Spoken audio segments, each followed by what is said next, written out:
देशातील शाळांच्या सद्यस्थितीसंदर्भात केंद्रानं एक अहवाल जाहीर केला आणि त्यातून धक्कादायक माहिती समोर आली आहे। हायटेक म्हणवणाऱ्या बहुतांश शाळांचे दावे फोल ठरलेत। अनेक शाळांमध्ये कम्प्युटर बंद स्थितीत आहेत, काही शाळांमध्ये इंटरनेटची सुविधाच नाहीये। देशात केवळ 57% शाळांमधील संगणक चालू असून सुमारे 54% शाळांमध्ये इंटरनेटची सुविधा आहे।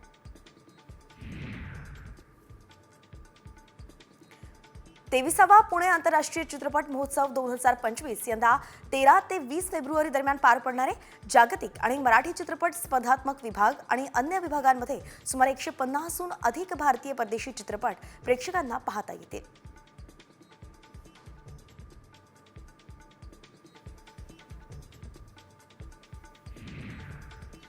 उत्तराखंड सरकार आणि ITBP यांच्यात सामंजस्य करार झाल्यानं आता आदी कैलास आणि ओम पर्वत या ठिकाणांपर्यंत पोहोचणं सोपं होणार आहे। करारावरती उत्तराखंड पर्यटन विकास महामंडळ आणि ITBPच्या अधिकाऱ्यांनी स्वाक्षऱ्या केल्या आहेत।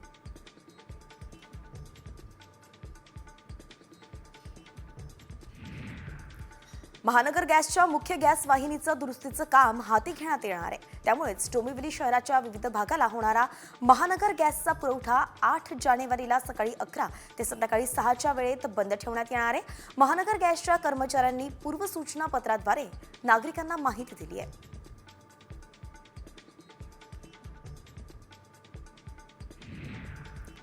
बृहन्मुंबई महानगरपालिकेत 10वी पास असणाऱ्यांना नोकरीची संधी आहे। पुरुष आणि महिला होमगार्डच्या 2771 जागा भरण्यात येणार आहेत आणि या भरती संदर्भातील जाहिरात प्रसिद्ध झाली असून 10 जानेवारीपर्यंत अर्ज करता येईल।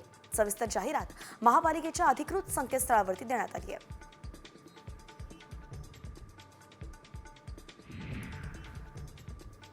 नवी मुंबई शहर आता स्पोर्ट्स हब म्हणून सुद्धा ओळखलं जाणार आहे। नवी मुंबई पालिका आयुक्तांनी नवीन वर्षात शहरातील प्रत्येक नोडमध्ये स्वतंत्र सुसज्ज क्रीडा मैदान तयार करण्याचा निर्णय घेतलाय आणि यासाठी सर्व नोडमधील मैदानं निश्चित करून आराखडे मागवले जाणार आहेत अशी माहिती पालिका आयुक्तांनी दिली आहे।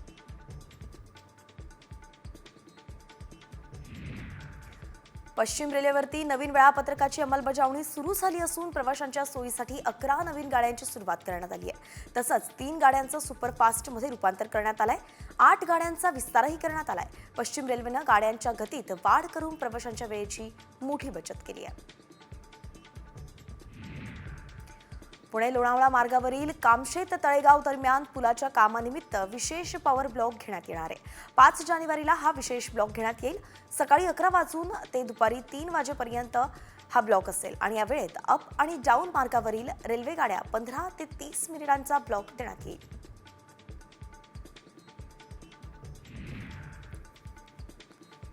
प्रवाशांची आणि एक्सप्रेसची वाढती संख्या पाहता पुणे रेल्वे स्थानकानं विस्तार करण्याचा निर्णय घेतलाय।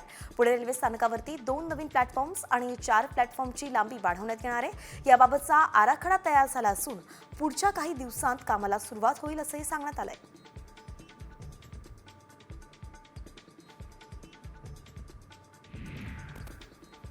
नवी मुंबईतील ऐरोली काटाई उन्नत मार्गाचं काम सध्या प्रगतीपथावरती सुरू आहे।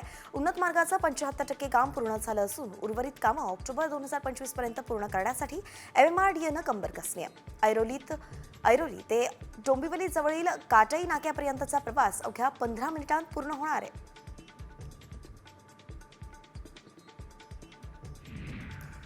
प्रवाशांना निश्चित ठिकाणी वेळेवरती पोहोचवण्यासाठी रिक्षाला प्राधान्य दिलं जातं, पण पुण्यात काही रिक्षा चालक हे मीटरमधील वायरमध्ये खोडसाळपणा करून मीटरचं स्पीड वाढवतायत आणि त्यामुळे 50 रुपयांच्या प्रवासासाठी 70 ते 80 रुपये मोजावे लागत आहेत।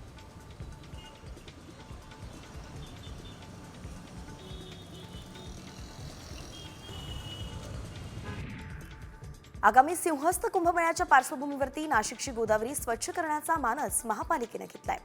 गोदावरी नदीच्या प्रदूषण मुक्तीसाठी 1800 कोटी रुपये खर्च करून नव्यानं 9 STP प्लांट तयार करण्यात येणार आहेत। राज्याच्या मुख्य सचिवांसोबत झालेल्या बैठकीत हा महत्त्वाचा निर्णय घेण्यात आलाय।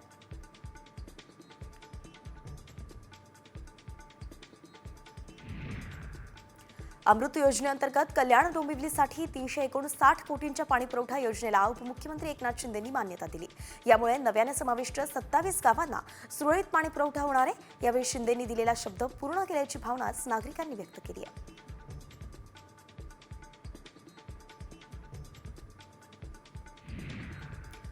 मंत्रिमंडळ बैठकीत शेतकऱ्यांसाठी मोठा निर्णय घेण्यात आलाय.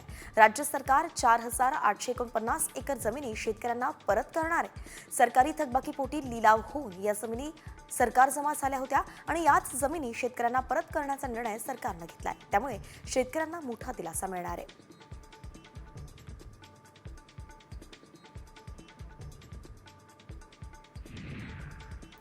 बहिणीकडे आता कार आणि नोकरी असेल तर ती बहीण लाडकी नसणार आहे. कारण सरकारनं लाडक्या बहिणींच्या अर्जाची छाननी करायला सुरुवात केली आहे.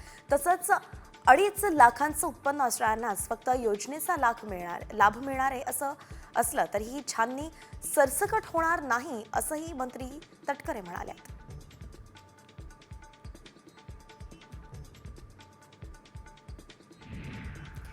बुलढाण्यालगत मंजूर झालेल्या वैद्यकीय महाविद्यालयाची जागा बदलण्याची मागणी कृती समितीनं केली आहे. शहरातच 23 एकर जागा उपलब्ध असून या ठिकाणी खर्च सुद्धा कमी लागणार आहे. शिवाय वैद्यकीय सेवा घेणाऱ्यांसाठी सोयीस्कर असल्यानं वैद्यकीय महाविद्यालय शहरातील या जागेवरच उभारावं असं निवेदन जिल्हाधिकाऱ्यांना दिलंय. लातूरच्या उदगीर शहरात नवीन वर्षाच्या सुरुवातीलाच उदगीर नगरपालिकेनं अतिक्रमणावरती बुलडोझर चालवलाय. शहरात रस्त्याच्या दोन्ही बाजूनं वाढत चाललेलं अतिक्रमण काढलं गेलंय आणि त्यामुळे उदगीरकरांनी मोकळा श्वास घेतलाय. दरम्यान यापुढे सुद्धा अशीच कारवाई सुरू ठेवण्यात येणार असल्याचं पालिकेनं सांगितलंय.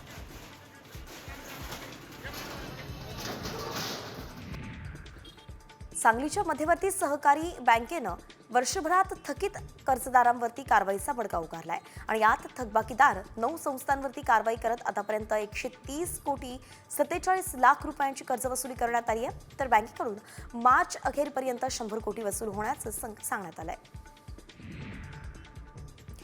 बायको नांदायला येत नसल्यानं नवऱ्यानं खंडोबा मंदिराच्या पायथ्याशी आमरण उपोषण सुरू केलंय.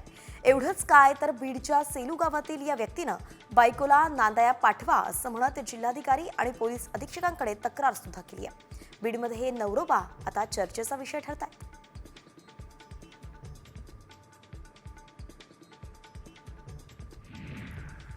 यवतमाळच्या दिग्रसमधील जनसंघर्ष अर्बन निधी बँकेच्या अध्यक्षांसह सदस्यांनी ठेवीदारांचे 44 कोटी लाटल्याचा आरोप करण्यात आलाय.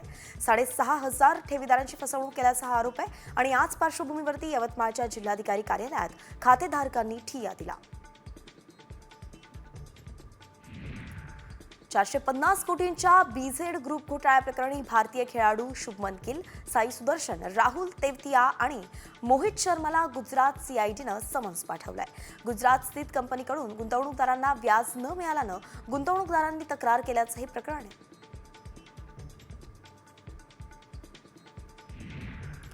नागपूरच्या बाबुळखेडा शिवारात गोळीबार झाल्याची घटना घडली आहे. कारमधून जाणाऱ्या पवन हिरणवार या नामक व्यक्तीवरती गोळीबार करण्यात आला आणि यात त्याचा मृत्यू झाला तर एक जण जखमी आहे. पोलीस आता पुढचा तपास करत आहेत.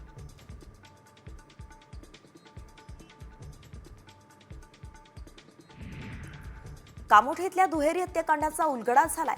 मद्यप्राशन केल्यावरती जितेंद्रनं दोघा आरोपींकडे समलैंगिक संबंध प्रस्थापित करण्यासाठी आग्रह धरला होता आणि त्यानंतर वाद विकोपाला गेला आणि यात आई आणि 45 वर्षीय जितेंद्रचा खून झाल्याचं समोर आलंय. दोन्ही आरोपींना अटक करण्यात आली आहे.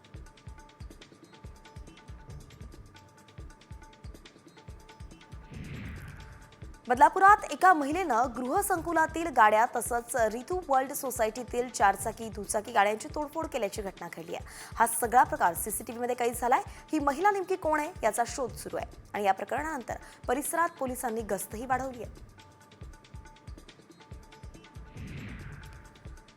हैदराबाद नवी दिल्ली दक्षिण एक्सप्रेस मध्येच चोरट्यांनी तरुणाची हत्या केली आहे. 4 आरोपींनी पैसे मोबाईल चोरीसाठी मारहाण करत तरुणाची हत्या केल्याचं तपासात उघड झालंय आणि या प्रकरणी 4घांना अटक केली असून पुढचा तपास सुरू आहे. कंपनी मालकानं कंपनीच्या कार्यालयात 31 डिसेंबर आणि 1 जानेवारी अशी सलग 2 दिवस 16 वर्षीय अल्पवयीन मुलीवरती अत्याचार केलेत. प्रदीप प्रजापती असं अत्याचार करणाऱ्या आरोपीचं नाव असून त्याच्या विरोधात गुन्हा दाखल करण्यात आलाय. वसईतली ही घटना आहे.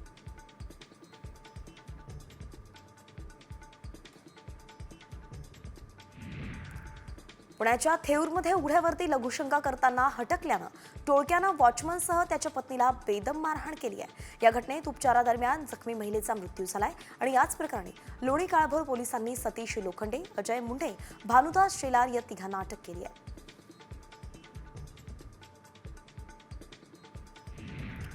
पुण्यातील लोहगाव परिसरात पुन्हा वाहनांची तोडफोड करण्यात आली आहे. गेल्या 10 ते 15 दिवसांत ही तिसरी घटना आहे.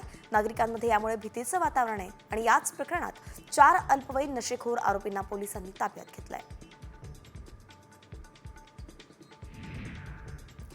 धुळ्यातील निजामपूर पोलीस स्टेशन इथल्या सुजलॉन कंपनीची कॉपर केबल चोरल्याची घटना घडली होती. या प्रकरणी पोलिसांनी तपास करत चौघांना अटक केली आहे आणि या चोरट्यांकडून 13,33,250 रुपयांचा मुद्देमाल हस्तगत केला गेलाय.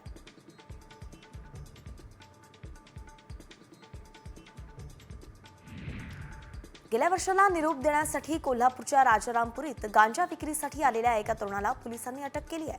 त्याच्याकडून 78,250 रुपयांचा 3 किलो गांजा आणि मोबाईल हँडसेट असा मुद्देमाल पोलिसांनी जप्त केलाय.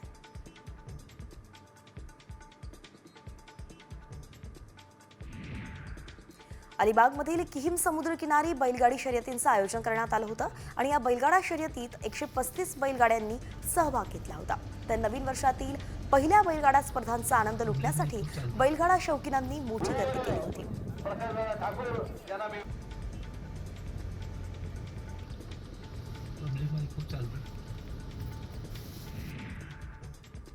बुलढाणा नगरपालिकेतर्फे गेल्या 3 ते 4 वर्षांपासून व्यायामशाळा बांधण्यात आली होती आणि त्याच ठिकाणी युवकांना व्यायाम करण्यासाठी स्वतंत्र रस्ता नसल्यानं शाळेची भिंत ओलांडून जावं लागतंय. त्यामुळेच व्यायामशाळेला स्वतंत्र रस्ता देण्यात यावा या मागणीसाठी युवकांनी नगरपालिकेसमोर आंदोलन केलं.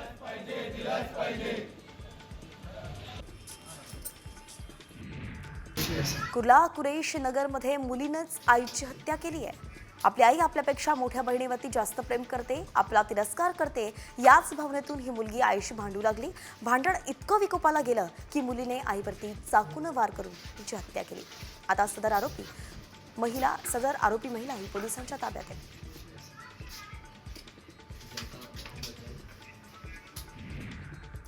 मुंबई गोवा महामार्गावरती वीर रेल्वे स्थानकाजवळ अपघात झालाय.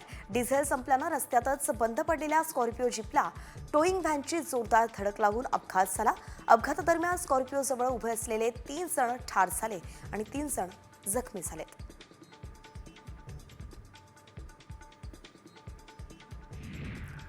केरळच्या कन्नूरमध्ये स्कूल बसचा भीषण अपघात झालाय.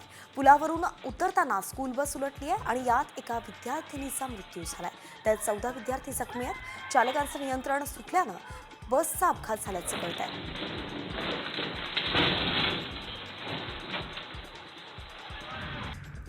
पुण्यातील येरवड्यामध्ये भरधाव वाहनानं एका जोडप्याला उडवलंय.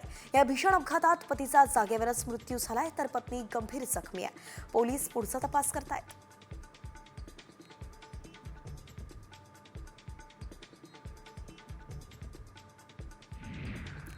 26 जानेवारी निमित्त शालेय शिक्षण विभागानं शाळांना काही सूचना केल्या आहेत. ध्वजारोहणानंतर विद्यार्थ्यांनी राष्ट्रगीत गायन, राज्यगीत गायन तसंच भारतीय राज्यघटनेच्या सरनाम्यांचं वाचन, शाळेच्या परिसरात प्रभात फेरी काढावी, सोबतच देशभक्तीपर गायन, वाचनासारख्या स्पर्धांचं आयोजन करण्याच्या सूचना करण्यात आल्या आहेत.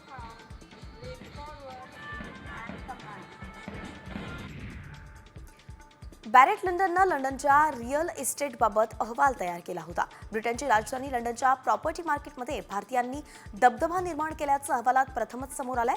बॅरेट लंडनच्या मते लंडनमधील रिअल इस्टेटच्या बाबतीत भारतीयांनी ब्रिटिशांना अगदी मागे टाकलंय.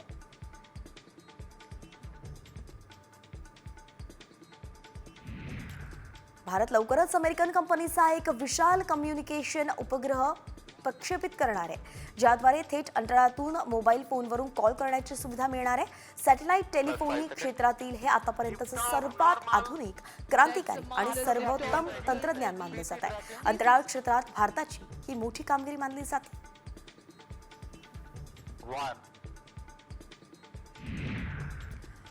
उद्धव ठाकरेंची शिवसेना संपवण्याची खासदार संजय राऊतांनी प्रतिज्ञा केली होती, त्यात त्यांना मोठं यश आलंय अशी टीकाच केंद्रीय मंत्री प्रतापराव जाधव यांनी राऊतांवरती केली आहे. शिवसेना शिंदे यांची राहिली नाही, ती मोदी शहांची झाली अशी टीका संजय राऊतांनी केली होती.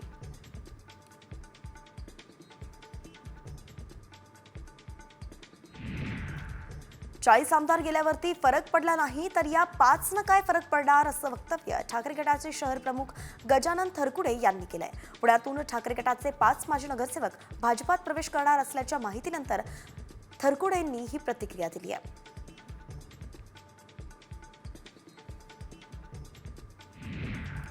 दौऱ्यावेळी पोलीस दलातून देण्यात येणारी महावंदनेची प्रथा माझ्या दौऱ्यात बंद ठेवावी असे आदेशच मुख्यमंत्री फडणवीसांनी दिलेत. दौऱ्यात स्वागताला कुणीही पुष्पगुच्छ आणणार नाही असंही फडणवीस म्हणाले. हे आदेश सर्व विभागीय आयुक्त, जिल्हाधिकारी, पोलीस आयुक्त, SP, महानगरपालिका आयुक्तांना कळवण्यात आलेत.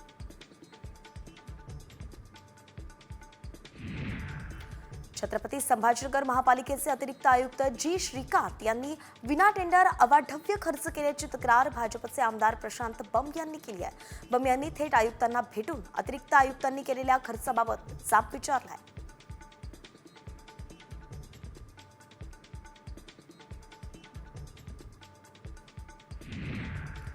पुण्यातील मार्केट यार्ड परिसरात अजित पवारांच्या पालकमंत्रीपदाचे बॅनर्स लागलेत. अजित पवारांचे पुणे जिल्हा पालकमंत्रीपदी निवड झाल्याबद्दल अभिनंदन असा मजकूर या बॅनरवरती लिहिण्यात आलाय. महायुतीत पालकमंत्रीपदावरून तिढा कायम असतानाच या बॅनरवरून आता नव्या चर्चांना उधाण आलंय.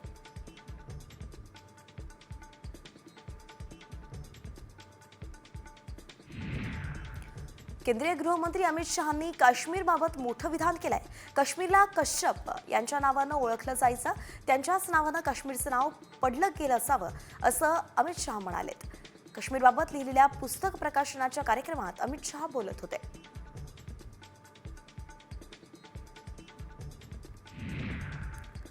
उशिरा का होईना बीड पोलिसांना जाग आली आहे. म्हसाजोगचे सरपंच संतोष देशमुख यांच्या हत्या प्रकरणातील 3 आरोपींना पोलिसांकडून फरार घोषित करण्यात आलाय. आरोपी सुदर्शन फुले, कृष्णा आंधळे आणि सुधीर सांगळे हे वॉन्टेड असल्याचं जाहीर केलं गेलंय.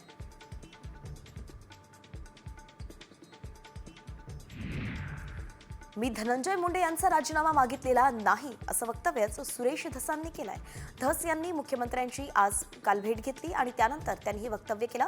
शिवाय विजय वडेट्टीवार मोठे नेते आहेत, त्यांनी काय म्हटलं त्यावरती मी प्रतिक्रिया देणार नाही असंही धस म्हणाले.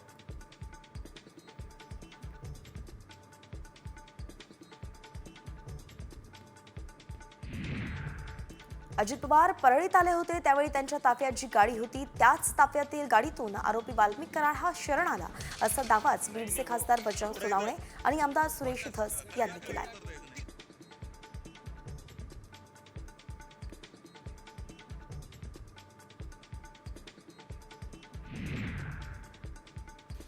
तुळजापुरात शेतकऱ्यांच्या खरबूज फळबागांना ढगाळ वातावरण आणि करप्या रोगाचा फटका बसलाय. त्यातच महावितरणच्या भोंगळ कारभारामुळे पुरेसं पाणी सुद्धा मिळालं नाहीये. त्यामुळे खरबूज शेती मातीमोल होण्याची वेळ आल्यानं शेतकरी हतबल झालेत.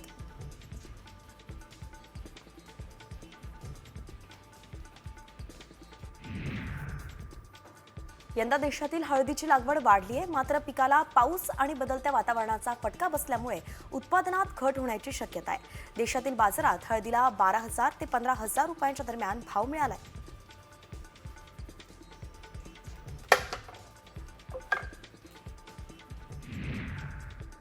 अवकाळी पावसाचा फटका द्राक्ष पिकाला बसल्यानं हंगाम लांबणीवरती गेलाय. डिसेंबर महिना उलटून गेला तरी सुद्धा बाजारात द्राक्षांची हवी तशी आवक झालेली नाहीये. त्यामुळे द्राक्षप्रेमींना पुढचे अजून काही दिवस प्रतीक्षा करावी लागेल असं व्यापाऱ्यांकडून सांगण्यात आलंय.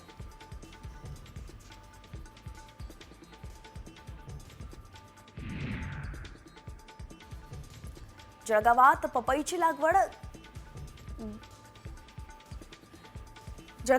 लागवड घेतली जाते. जळगावात सुमारे 7 ते 7,500 हेक्टरवरती पपईची लागवड करण्यात आली आहे.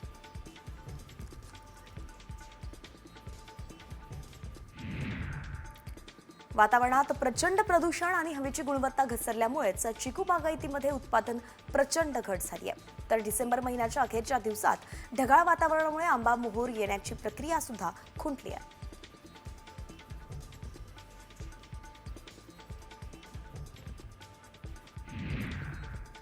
नांदेड विभागात ऊस गाळपाला गती आली असून जिल्ह्यातील 28 साखर कारखान्यांनी शुक्रवार अखेरपर्यंत 34,77,000 टन ऊसाचं गाळप केलाय. तर 29,82,000 क्विंटल साखरेचं उत्पादन करण्यात आलंय.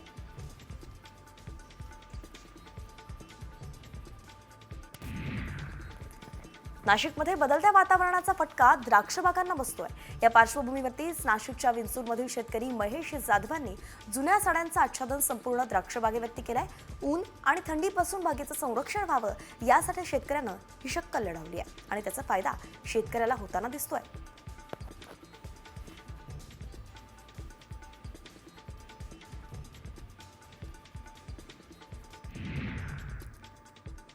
यवतमाळमधील भाजी मंडईत टोमॅटो आणि वांग्याला 40 पैसे दर मिळतोय। त्यामुळे शेतकऱ्यावरती भाजीपाला फेकून देण्याची वेळ आली आहे। टोमॅटो वांगी विक्रीतून उत्पादन खर्च सुद्धा निघत नाहीये आणि म्हणून शेतकरी आर्थिक अडचणीत सापडलेत।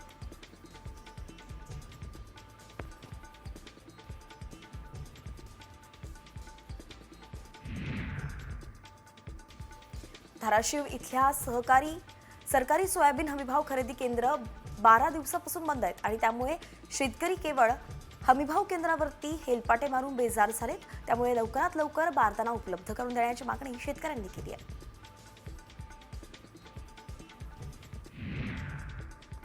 नांदेडच्या जिल्हा परिषद कृषी विभागाच्या वतीनं माळेगाव यात्रेत भव्य कृषी प्रदर्शन भरवण्यात आलंय। या कृषी प्रदर्शनामध्ये 103 स्टॉल लावण्यात आले आहेत आणि त्यासोबतच जिल्ह्यातील कृषीनिष्ठ 16 शेतकऱ्यांचा सन्मान आणि फळभाजीपाला मसाला पिकं या संदर्भात स्पर्धाही घेण्यात आली आहे।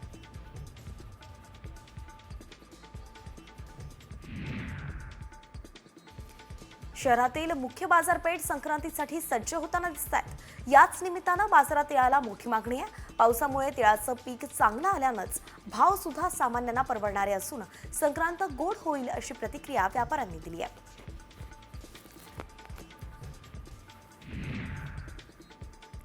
ठाण्यातल्या घोडबंदर रोडवरील गायीचे 5 वासरू मृतावस्थेत आढळलेत। पशुवैद्यकीय विभागाकडून याचा तपास घेतला जातोय। हे 5 वासरू मृतावस्थेत का आढळले याचा शोध घेतला जातोय।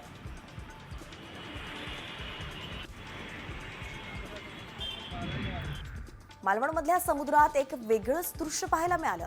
एक डॉल्फिन मृत डॉल्फिनच्या पिल्लाला जिवंत करण्याचा प्रयत्न करत असल्याचं ते दृश्य होतं। कवडा रॉकजवळ हे दृश्य पर्यटकांनी आपल्या कॅमेऱ्यात कैद केलं।